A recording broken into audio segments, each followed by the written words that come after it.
Hello Internet, my name is Walnut, and today we'll be casting a PvP between one of my clanmates, Kiwikaki, a diamond random player, and this fellow down here, UniVVV's Howl. PvP is a very interesting matchup because of how volatile it is. There's so many different builds and so many different compositions that can be used that it ends up being a very, interesting progression, I guess. There's not really a set path for each player to go, and it always ends up being pretty interesting. It's one of the more frustrating things to play, but I think it's a good matchup nonetheless. Both players going for the standard 13 gate, as far as I can assume. Not a whole lot going on quite yet. But I suppose I can talk about the players a little bit. I don't know Howl at all, but Kiwikaki is not the Kiwikaki that was, the guy. But he's a very good player in our clan, one of the more consistent diamonds out there. Throws down that standard 13 gate at the exact same time that Howl does. Very standard. 11 gate has become, 10 and 11 gate have become a little more popular because you're able to pressure with a zealot a lot earlier. Both players opting for a 14 gas. It looks like Howl's was a little bit earlier, but no big deal. This means that Kiwikaki actually has faster probes right now, but again, it's not going to make a huge difference past 4 gate versus 4 gate, but that hasn't been a thing since Wings of Liberty. There's no double gas for either player, so this is very standard. It looks like no Oracle play so far. PvP games end up being slightly more low econ as well because of the fact that it's so easy to pressure. Quick pause that happened, and then, yeah. Alright, so the Cyber Core goes down for Kiwikaki, but there's no Cyber yet for Howl, actually. Alright, it just starts going down now, but it's a little bit later, meaning that if Kiwikaki wants to pressure, he's going to have a lot more stuff. About maybe 15 to 30 seconds more stuff. That's pretty significant. That's about a warpin', maybe a half a warpin', I don't know. He throws down another gas though, and there's no second gas yet for Howl. He's going for a zealot instead. But if Kiwikaki goes for a zealot, he's going to be Howl's going to be a little bit sad. Steals Howl's gas, actually. I think this is a very smart play, because if Howl wants to go for any sort of tech, he's going to have to wait a little longer than he wanted to on it. Whereas Kiwikaki's at liberty to tech up wherever he wants to. Stalker on the way for Kiwikaki, and Stalker on the way for Howl as well. Cancels the gas. That's it's a minor commitment. Not a whole lot lost there. Both players hiding probes in each other's naturals. Gonna see what sort of interesting proxy play comes out of that. But we actually see a second gateway coming down for Kiwikaki. 2 gates coming down for Howl. Because okay, second gate for Kiwikaki too. Or no, that's a robo. My bad. That's a robo. That's a very smart call. Robo will help defend against any sort of gateway blink shenanigans. Also defends against any sort of that DT expand build that's been going around. It's a very safe build. Getting up his 3rd gateway very quickly, and chrono boosting out warp gate actually. Looks like he's a little scared of a potential attack. Stargate coming down from Howl. I don't know if he spotted the let me check the vision. He hasn't spotted the robo, but he's got to know something's up, or this was his game plan all along. Stargate is very good against robo because of all the options you get from it, and Phoenix can just lift up the immortals and make them nearly irrelevant. Natural going down for Kiwikaki, actually far before Howl. Alright, and just an immortal on the way so far. Got an observer out, just knows, wants to get information, make sure he doesn't die to stuff like DTs. But at the same time, staying very safe about it. Howl goes for his natural now.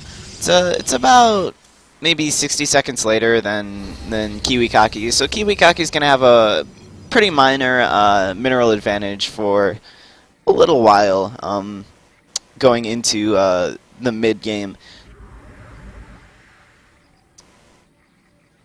All right, Oracle out now for our I can't say Protoss player for Howl here.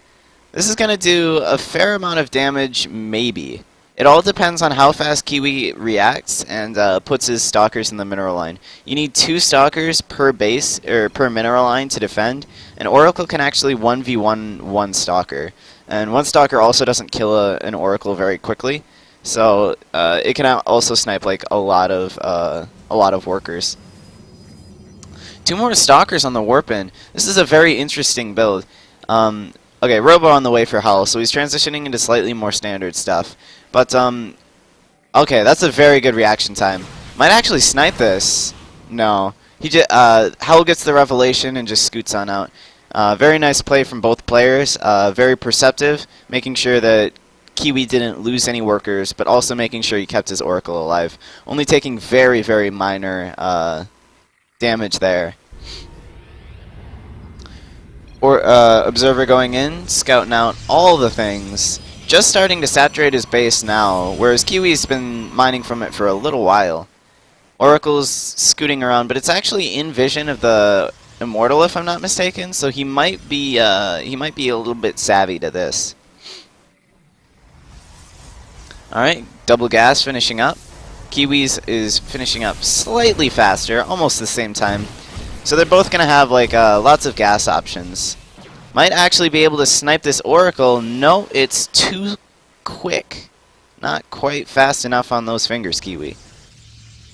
We have a slightly more standard army, I would say, from Howl. He's starting up a Robo facility, so he's looking to go into Colossus, whereas Kiwi's Colossus are going to be slightly later, or well, slightly earlier. But he also got the Forge at the same time, so he's getting his upgrades as well. And this disparity between the Colossus timings is purely due to the Stargate. The Stargate actually put him fairly behind in terms of gas count, and gas count is what really matters in PvP.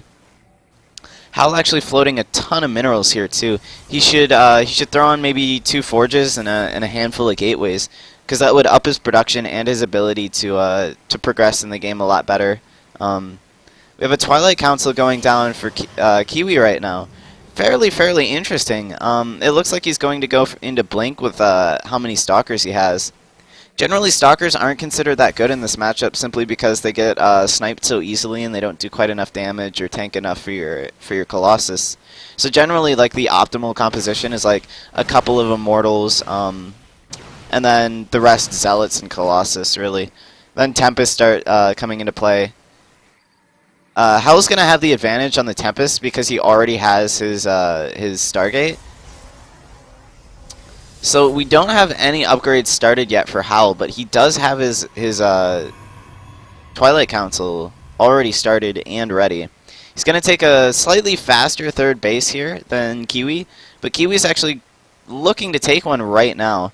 He's going to have to bank up a couple more minerals to get that started, but it shouldn't be too big a deal. Howl getting his army nice and situated. Kiwi actually has a slightly larger army right now. 13 Stalkers to 4, 2 Colossus to 1, 1 Immortal to 6. And then Howl also has a Mothership Core and Sentry. Kiwi opted not to go for the Mothership Core, which is an interesting choice. Most players go for it simply because it's 2 supply, it's pretty cheap, but he actually has a slightly better gas count because of it. Alright, +2 is started for Kiwi. +1 is about halfway done for Howl. And he actually throws on a lot of gateways. Blink is started for both players. This is pretty late Blink. Generally, you want to get Blink pretty early into the game because of how Blink kind of scales into the late game. Like I said earlier, you don't want Stalkers. Wow, Templar Archives. That's really cool. He's probably going to go into Storm. Storm is really good against the Zealot composition that a lot of players have been going, because you just completely eliminate and negate all of the tank they have for their Colossus. Cute little engagement going on right here. Stalker microing against the Zealot. Let's see how Kiwi's micro is. Can he save the Stalker? Can he save it? He's almost Oh, there we go. Beautiful. It looks like the observer is moving into place for a blink into the main. Kiwi seems pretty ready for this, though. He scoots onto the low ground and pushes these stalkers away. Blink's not even done yet. He actually moved in a little too early. Little bit of a mistake there. Moving back onto the low ground will allow a lot of stalkers to be picked off here. Kiwi continues the chase. He's got the larger army. He's able to body block these stalkers a little bit. Blink finishes up for Kiwi for Howl right now, but Kiwi is on the move in with a substantially larger army. It's 4 Colossus to 3, 17 Stalkers to 6. 2 Archons in production, as well as 2 Zealots. Oh, Kiwi, move command! Move command! That is painful, painful, painful. He can actually blink out right now, yeah. He actually throws away a lot of his army to the move command there, which is a little bit sad for him, because now he can't actually pressure this base. He loses a Colossus, his Immortal, the majority of his Stalkers. He's actually going to lose all of these Colossus. This puts him very, very behind. His upgrades are significantly ahead, though, so if he just warps in at home and backs up and plays safe, he should have this. The defense at the very least. Bunch more gateways, more Archons. That move command really hurt a lot, though. The blink micro to snipe those Zealots was pretty cute, too. Got a lot of stuff there. Just making sure that that Howl wasn't advancing too far. So we have +3 attack and +2 attack almost finished up for both players, Kiwi and Howl respectively. Charge is starting now for Howl, but no charge even remotely near for Kiwi. He's going for a more Archon Stalker composition, just now starting to throw on Zealots. He's going to be in a very bad position when it's charge versus no charge, though, which is a very big concern heading into the late game. Having no charge Zealots makes for a very bad position because it allows the other player's Zealots to get a lot further on top of your army and allows for better Archon splash and other such things. DT Shrine right now and Templar Archives going down for Howl. He's going for both options of Archons just in case he has an excess of either gas or minerals, which he has both right now. But no big deal. He's also opening up the options for things like DT drops, High Templar drops, all sorts of really, really cool things. Charge just starting up for Kiwikaki. It is not going to be done by the time this next engagement happens if Howl recognizes his advantage and starts to move forward. Heavy Zealots being thrown on and not too many Stalkers. Observer spots the army moving out. We have superior upgrades for Kiwi right now. Howl's +3 only just starting. Colossus on the high ground providing a significant advantage. The Zealots getting clumped up. Stalker's blinking forward, but even though there's no charge, he's still able to get right on top of the Colossus. Brings all of the Colossus down, all of the army down, and he's able to just charge forwards and not even care about anything else that's being warped in. But the DTs, there's no detection left. He doesn't have any observers with his army. And even though he warps in a good amount of Stalkers and he killed that whole army, there's no detection for these DTs. He's going to back up, try and save as many units as he can, but he's going to have a very tough time defending. He has no cannons in either mineral line. Well, any of his mineral lines, really. He's got an observer on the way, but it's going to be a little while. We've got double Colossus production going on for Howl right now, but he's going to be able to snipe this third base. He's in such a good position right now, all because of those that DT shrine he warped in. He's got him to an observer now, but the damage is already done. Howl's mining off of a third base, and Kiwi's only off of 2. He moves out now because he kind of has to. He has to get something done on the map, or else he's going to be in a significantly worse position. Howl is floating a lot of minerals right now. If he were to warp in and, I don't know, maybe just like a wave of Zealots, he needs more army supply to deal with this. He could warp in Archons, he could warp in Zealots. He has double Colossus production right now, but he needs more than that. He doesn't have enough tanking units right now to deal with this big, scary force of Kiwis.